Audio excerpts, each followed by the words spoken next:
আপনার জীবন, এই জীবন এটা ফুলেল না, এটা আঁকা বাঁকা। এখানে আপস এন্ড ডাউনস আছে, এখানে সুখ আছে, দুঃখ আছে, কান্না আছে, অপমান আছে, অনেক ধরনের বালা মুসিবত আপনার জীবনের সাথে জড়িত। মাওলা আমি ডিল কিভাবে করব? আমার আল্লাহ বলছেন বান্দা ডিল করার সময় মনে রাখিস আমি তোর সাই রগেরও কাছে। আমি কোথায়? আমি এখানেও কাছে। বলা ইদার উদার ঘুরিস না, আগে আমাকে স্মরণ করবি। যিনি ধৈর্য ধারণের ক্ষমতা দিতে পারেন উনি আমাদের আল্লাহ, উনি আমাদের মালিক ও মাওলা। তো উনি যে বালা মুসিবত দিয়েছেন এটা তো আল্লাহর পক্ষ থেকে এসেছে। সুতরাং বালা মুসিবতের সময় আল্লাহকে স্মরণ রাখবো, নাম্বার 1। নাম্বার 2, ঘরের মধ্যে, এলাকার মধ্যে আমাকে এই একটা কথা বলবে, ওই একটা কথা বলবে, ও একটা কথা বলবে, বলবেই তো। আপনি এখান থেকে হাফ মাইল দূরে যাবেন, দূরে যাওয়ার সময় আপনি যদি প্রত্যেক ব্যক্তিকে জবাব দেন, আমাদের দেশে যে অরাজকতা, তাহলে তো আপনি জায়গায় যাইতেও পারবেন না। 11 জনের সাথে মারামারি হবে, আপনার হবে না? আপনি এখানে এই যে গাড়ি যেভাবে চালায়, আপনি যদি একটা সঙ্গে কথা বলতে যান তো প্রত্যেক ব্যক্তির সাথে আপনার মারামারি হবে, আপনি জায়গায় যেতে পারবেন না। সুতরাং আমাদেরকে কি করতে হবে? 2টা কাজ, ইগনোর করব, ধৈর্য ধরবো, ইগনোর করব, ধৈর্য ধরবো। কিভাবে করতে পারবেন? একদম সিম্পল কাজ। আপনি আপনার মাথা, ব্রেনকে সবসময় মদিনা শরীফ দিয়ে রাখিয়েন। এখানে কি হইতেছে শুনতেছেন, ওনার কথা শুনেন ভালো করে, কিন্তু মাথার মধ্যে রাখিয়েন না। মাথা কি উদর শরীফ পড়তে থাকেন, আল্লাহ বস। কতক্ষণ পরে দেখবেন যে এই বিরক্ত হয়ে গেছে, দূর ভাই আপনার লগে কথা বলে মজা নাই। কারণ চোখ দেখলে তো বুঝতে পারতেছে আপনি কনসেন্ট্রেট করতেছেন কিনা। এই ছাড়া অন্য কোনো ওয়ে নাই, এই ছাড়া অন্য কোনো ওয়ে নাই। ঘরের মুসিবত, ঘরে সমস্যা হয় কেন? ঘরের মধ্যে আমরা 4-5 ভাই, 4-5 ভাই, 4-5 ভাই মানে 4-5টা পরিবার। ওই পরিবারগুলোর সাথে আরো পরিবার সম্পৃক্ত। এখন এখানে সব কথা যে সুন্দর কথা আসবে এটা না, সবাই যে আপনাদেরকে আমাদেরকে অ্যাপ্রিশিয়েট করবে এমন না। ঘরের মধ্যে মুসিবত হবে, ঘরের মধ্যে উল্টাপাল্টা কথা আসবে। এখন মুসিবতগুলো তৈরি হয় কখন? কারণ আমি ধৈর্য ধরতে পারবো না, আমি অ্যাকশনটা এখন চাই। আল্লাহর ধরতির নিয়ম ওইটা না। আপনি যদি অ্যাকশন এটা চান, আমার আল্লাহ মুহূর্তে মুহূর্তে আপনাকে আটকাবে। আমি মাদেরকে বলছি, বোনদেরকে বলছি, পারবেন, এফোর্ড করতে পারবেন, তাইলে কি করতে হবে? তাইলে আপনি যদি আল্লাহতে বিশ্বাস করেন, আপনি যদি রসুলে বিশ্বাস করেন, তো আমার আল্লাহ বলছে ওয়াবাশশিরিস সাবিরিন, ধৈর্যশীলদের জন্য আমার পক্ষ থেকে বিশেষ নিয়ামত আছে। এটা করলে কি হবে? আমি এই কথাগুলো কেন বলছি? কারণ ধৈর্য, ভদ্রতা, উদারতা, দ্বীন, কোরআন, জিকির, এই বিষয়গুলো আগে মা বাবার থাকতে হবে। মা বাবার মধ্যে যদি বিষয় না থাকে তো সন্তানের মধ্যে তো জিনিসগুলো যাবে না। কারণ সন্তানকে জাহান্নামের আগুন থেকে রক্ষা করা সেটা ঘরের দায়িত্ব, মূল দায়িত্ব মার। মূল দায়িত্ব কার? মার। বাবারা তো বিভিন্ন জায়গায় রিজিকের সন্তানে ঘুরে। আমাদের ঘর যদি গার্ডেন হয় তো সেই গার্ডেনের মূল মালি হচ্ছে আমার মা। গার্ডেনার কি জিনিস? গার্ডেনার। আল জান্নাতু তাহতা আকদামিল উম্মাহাত। মা বাবা, মায়ের পায়ের নিচে সন্তানের বেহেশত বলি না কেন? বলি ও মায়ের পায়ের নিচে কি বেহেশত দেখুন না কেউ কোনোদিন? ঘটনা ওইরকম না। ঘটনা হচ্ছে, বলা হচ্ছে মা যদি ইচ্ছে করে ছেলেকে জান্নাতি বানাইতে, মেয়েকে জান্নাতি বানাইতে, মা পারে, মা পারে। আবার এই মা যদি চায় ছেলে মেয়েকে জাহান্নামী করতে, সেটাও মা পারে, সেটাও মা পারে। কোরআনে পাকের মধ্যে আল্লাহ বলছেন ইয়া আইয়ুহাল্লাযীনা আমানু কু আনফুসাকুম ওয়া আহলিকুম নারা। আমার আল্লাহ মুমিনদেরকে ডেকে বলছে আমরা যেন নিজেরা নিজেদেরকে, আমাদের সন্তানদেরকে জাহান্নামের আগুন থেকে বাঁচায়। আল্লাহ আমাদেরকে উদ্দেশ্য দিয়েছে জাহান্নামের আগুন থেকে বাঁচতে এবং বাঁচাতে। আমি এখন ইউথদেরকে বলি, আমার বয়সী, আমার চেয়ে কম বয়সী যারা আছে, আসেন আমরা আমাদের ডেইলি রুটিন চেক করি। আমাদের পুরা রুটিনের মধ্যে কবর, হাসর, আল্লাহ, রসুল এগুলা কোনো কিছু আছে কিনা একবার চেক করে দেখি। আপনি কি বলবেন হুজুর আমি গরিব শরীফ মানুষ? না না না, এটা তো আল্লাহ নিজাম বানিয়েছেন, কেউ ধনী কেউ গরিব। কিন্তু আপনার আমার জীবনের মধ্যে আখিরাত আছে কিনা, যেটা আমার আসল ঘর, সেই ঘর আমার আপনার জীবনে কতটুকু আছে? মনে রাখবেন, আমার রুটিন থেকে আখিরাত যত সরে যাবে, আমার জীবন থেকে শান্তি ঠিক সেভাবে সরে যাবে। আগের আমাদের মুরব্বীদের জীবনে দিনও ছিল, শান্তিও ছিল। আপনি যদি দিন তুলে দেন, শান্তি উঠে যাবে। এখন আপনার হাতে কোনটা করবেন। মনে রাখেন, আমি আবারও বলছি, আপনি বিয়ে করেন, শাদী করেন, বেটা ফ্যানটা একটু এই পাশে করে দেন, বিয়ে করেন, শাদী করেন, যেটাই করেন, আপনি যদি দিন বাদ দিয়ে দেন, মনে রাখবেন শান্তি পাবেন না। আমার আল্লাহ দিনহীন জীবনের মধ্যে শান্তি রাখে নাই। কেন? আপনার ভিতরে আমার আল্লাহ ফ্লেভারের মধ্যে, অ্যারোমার মধ্যে আমার আল্লাহ দিনদারি রেখেছে।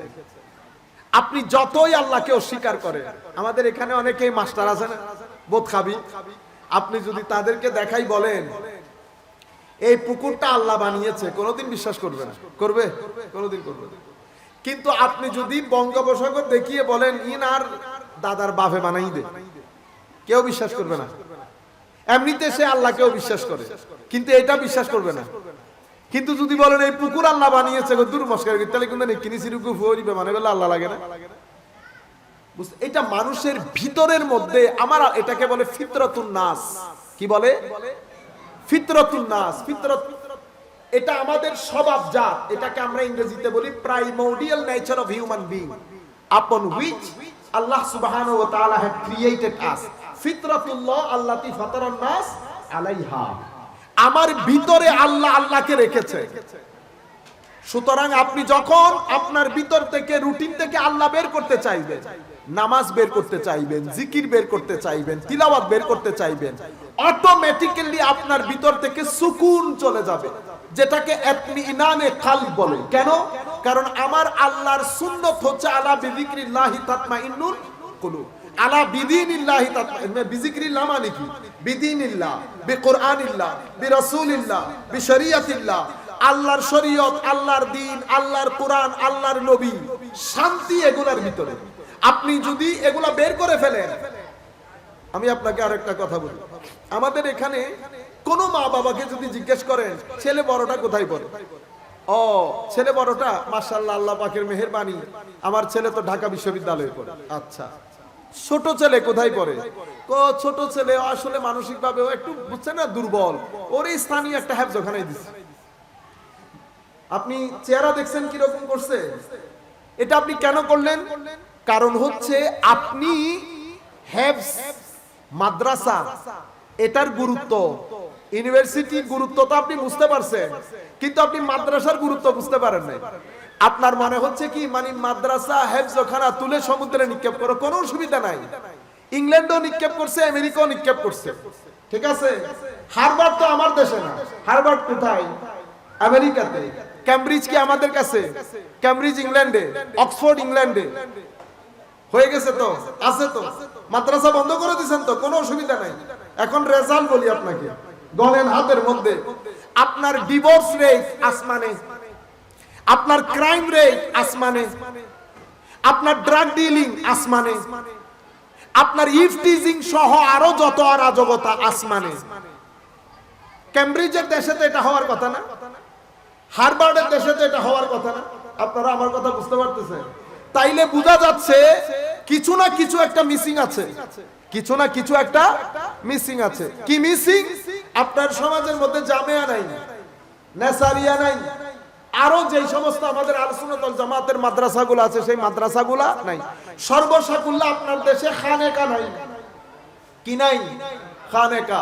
মনে রাখবেন, আমার শরীরের মধ্যে অংশ একটা গুরুত্বপূর্ণ অংশ, এখানে ব্রেইন, এখানে কি ব্রেইন, এখানে মন, এখানে এটা কি পেট। Dhaka university plus BCS plus job plus টাকা প্লাস ভাত, এই তো এতটুকুনি তো। এখন এটা কোথায় যাবে? এটাতে শান্তি কোন জায়গা থেকে আসবে?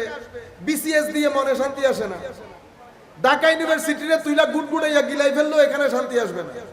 কেন? কারণ এটার সিস্টেমই আল্লাহ আলাদা করেছেন, এটার সিস্টেমকে আল্লাহ আলাদা করেছেন। এটার মধ্যে শান্তি আসে শুধুমাত্র জিক্রে ইলাহির মাধ্যমে। জিক্রে ইলাহি কি?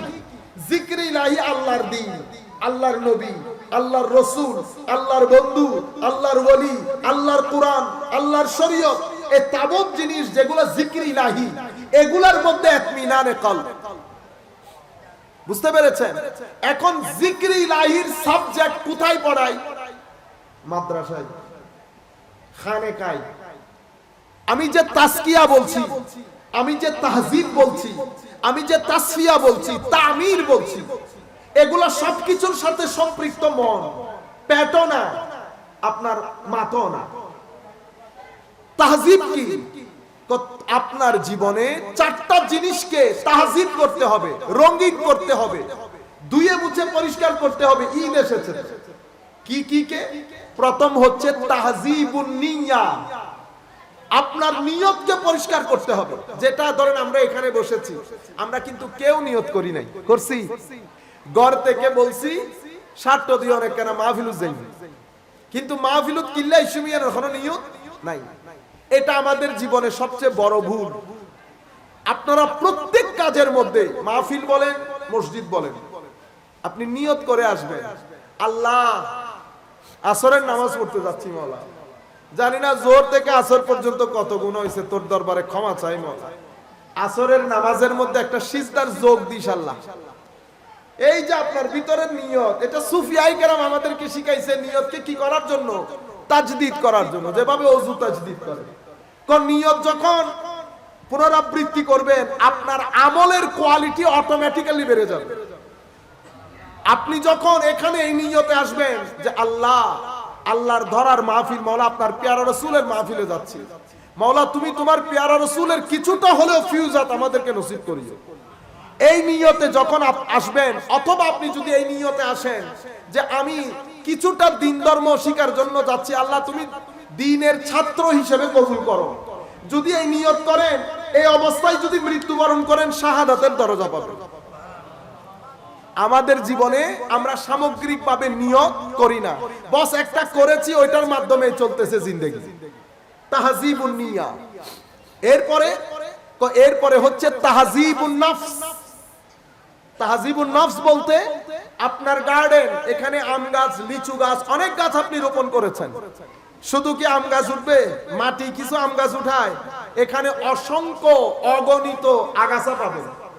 তো আপনি গার্ডেনার হিসেবে যখন তাহজিব করতে যাবেন, আপনি আগাছাগুলা ফেলবেন, যেই গাছগুলা আছে সেটাতে পানি ডালবেন। আমাদের এই নফসের ভিতরে কিছু আছে আগাছা, কিছু আছে গাছ, তবে গাছের চেয়ে আগাছা বেশি, গাছের চেয়ে।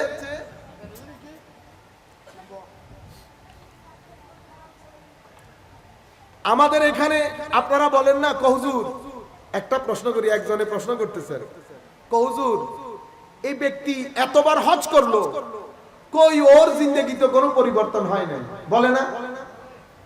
কেন পরিবর্তন হয় না? কারণ হচ্ছে আপনার বাগানের মধ্যে হজের চারা হয়তো 10টা রোপণ করছেন, কিন্তু হজে গেছেন হারামের টাকা দিয়ে। কি টাকা দিয়ে? হারামের টাকা। হজে যাওয়া আসাতে গালি দিছেন, মিথ্যা বলছেন, অহংকার করছেন, ধাক্কা দিছেন, আরেকজন গাড়িতে বসে একটু ঝিমত ছিল, আপনার গায়ের সাথে লাগছে, তারে দিছেন ধাক্কা। আগাছা উঠতে উঠতে হজের চারা দেখা যাচ্ছে।